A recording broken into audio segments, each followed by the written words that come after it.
reproduction. So before we discuss in detail about the types of reproduction, we'll know about what is reproduction. All living organisms, they produce their young ones by a process called reproduction. So living organisms show a life cycle also involving birth, growth, development, maturation, reproduction, and death. So this is the cycle, this is repeated. Okay. And reproduction is the fundamental feature of all living organisms. All the organisms, living organisms, reproduce, and it is the fundamental feature by which organisms can perpetuate their species. And it is a biological process by which organisms produce their young ones. Okay, their young ones of their own kind, not something else. Like frogs reproduce tadpoles, humans reproduce their human babies. So it is important that you'll have to note it down.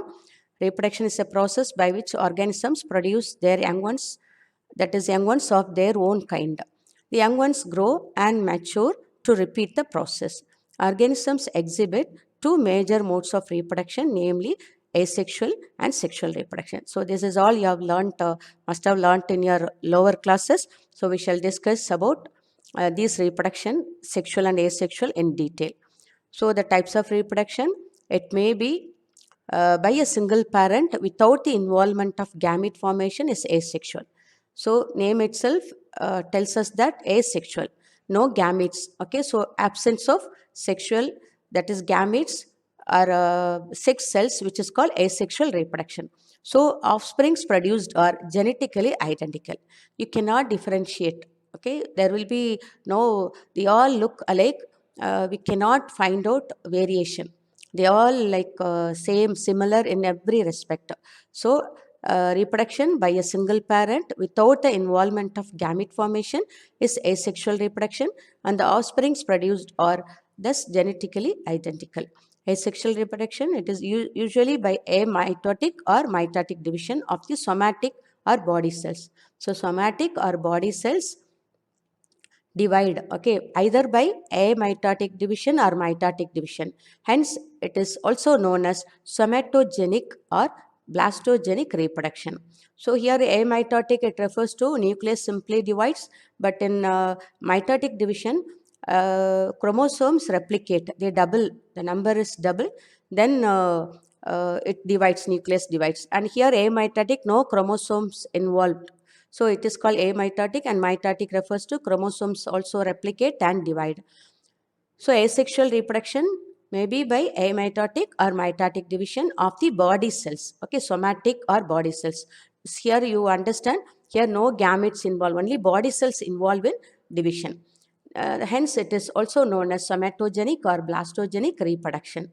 When two parents participate in the reproductive process involving two types of gametes, that is ova and sperms, then it is called sexual reproduction. So this is the reverse of asexual reproduction. Here it is single parent, but in sexual reproduction two parents involved and gametes involved in the this process called sexual reproduction. So we shall discuss in detail about what is asexual reproduction. It is very common in lower organisms like protista, bacteria, archaea, and in multicellular organisms also, which are having relatively very simple organization. So it's a method very common in all lower organisms. Apart from it, some multicellular organisms which are having only very simple organization also, this method involves. Okay, this kind of reproduction, it takes place. So here the offsprings show uniparental inheritance without any genetic variation. No question of genetic variation. They show uniparental inheritance. Uniparent you can understand because this is a process involving only one parent. So it is called uni. Uni means single. Uniparental inheritance. So whatever present in the parental body, that is inherited as such. So it is uniparental inheritance and without any genetic variation. There are different modes of asexual reproduction seen in animals, which are fission, sporulation, budding, gemelle formation, fragmentation, and regeneration. So we are going to discuss about each method. So first one is called fission. It is the division of the parent body into two or more identical daughter individuals. Fission itself refers to division, splitting. So it is the division of the parent body into two or more identical daughter individuals. There are 4 types of fission seen in animals. They are binary, multiple, sporulation, and strobulation. 4 types of fission or division occurs in animals.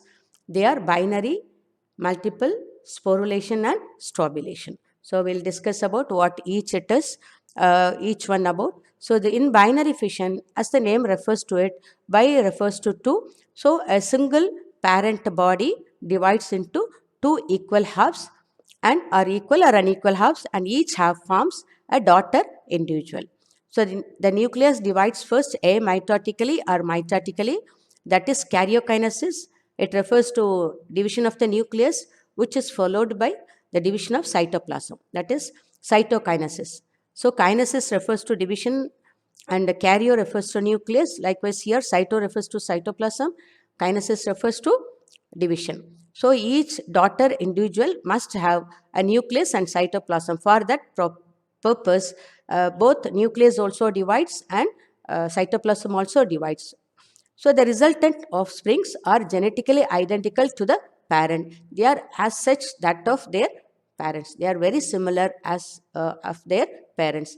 Depending on the plane of division, binary division is of following types. Plane of division, here it refers to the plane or the direction of the fission. It may be simple, irregular binary fission, transverse binary fission, longitudinal binary fission, oblique binary fission. So we'll discuss what all these types are. So first one, we'll discuss about what is single irregular binary fission. So in everything, you can, if you remember the terms or the words given, you will understand easily. Irregular, not regular, and very simple binary fission. So it's a type of simple binary fission and irregular also.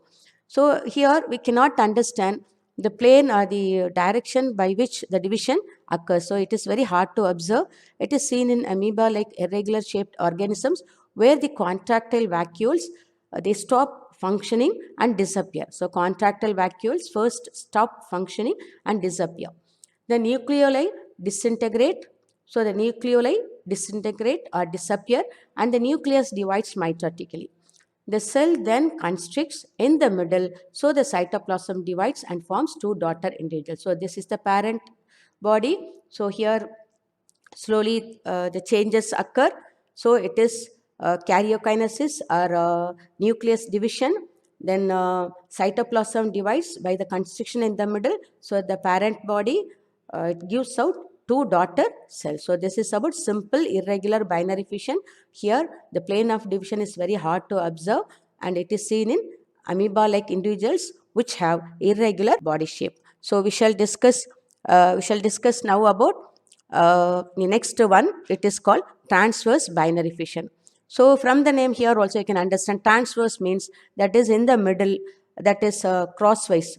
Okay, that is horizontal. So the plane of division runs along the transverse axis of the individual. Example, paramecium and planaria.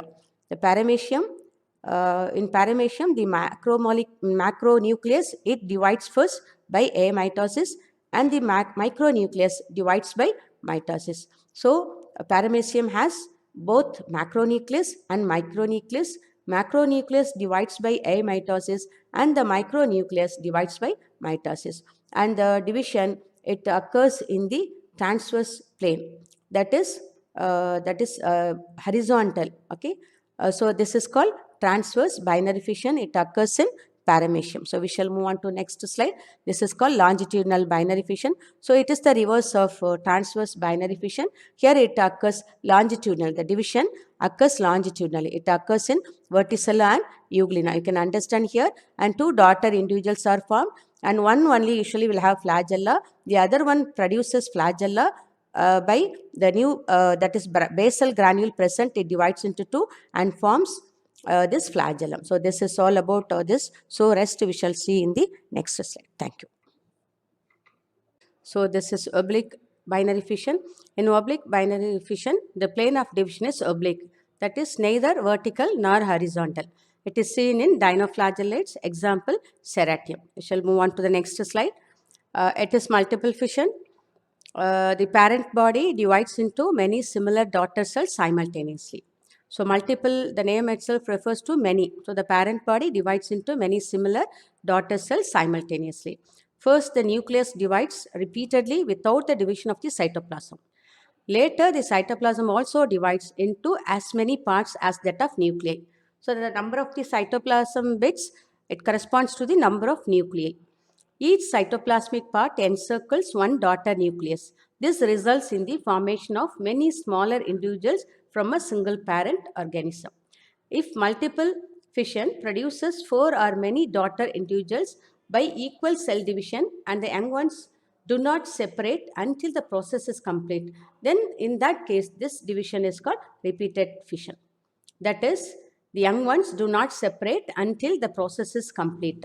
Then this division is called repeated fission. Example, verticilla. So in multiple fission, a single parent body divides into many similar daughter cells simultaneously. So nucleus divided first, divides into number of nuclei by the process called, that is repeatedly without the division of the cytoplasm.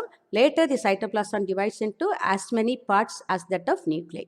So later on, the young ones do not separate until the process is complete. Then this division is called repeated fission.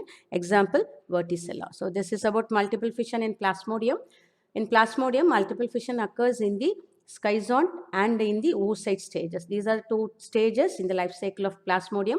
So this multiple fission occurs in schizont and in oocyte stages. When multiple fission occurs in schizont, then the process is called schizogony and the daughter individuals are called merozoites. At the same time, when multiple fission occurs in the oocyte stage, then it is called sporogony and the daughter individuals are accordingly called sporozoites. We shall move on to the next one. This is multiple fission in amoeba. What happens during this kind of multiple fission? That is during unfavorable conditions, when there is very hot, the climate is too hot or too cold, or food is not available, so that it is something unfavorable for the life of the amoeba. In that case, amoeba withdraws its pseudopodia and secretes a three-layered protective chitinous cyst wall around it, and it becomes inactive also. It undergoes a period of incubation. This phenomenon is called encystment. En means it refers to enclosed. Cyst, it refers to covering. So the contents are enclosed within this cyst is called encystment. When conditions become favorable, the encysted amoeba divides by multiple fission and produces many minute amoebae called pseudopodiospore or amoebulae. Pseudopodiospore or amoebulae, these refer to the daughter individuals of the amoeba. These minute amoebae are called pseudopodiospore or amoebulae. The cyst wall absorbs water and breaks off, liberating the young pseudopodiospores, each with a fine pseudopodia. They feed and grow rapidly, leading to an independent life. So this is about sporulation. This is also in amoeba. During unfavorable conditions, amoeba sometimes it takes on this fission, that is this asexual method of reproduction called sporulation. But the difference between the previous one, what we have seen, the difference between multiple fission in amoeba in the previous, we have seen there is a cyst formed, but here there is no cyst. So without any cyst. So sporulation is without encystment. Nucleus breaks off into several small fragments or chromatin blocks. Each fragment develops a nuclear membrane. It becomes surrounded by cytoplasm and develops a spore case also around it.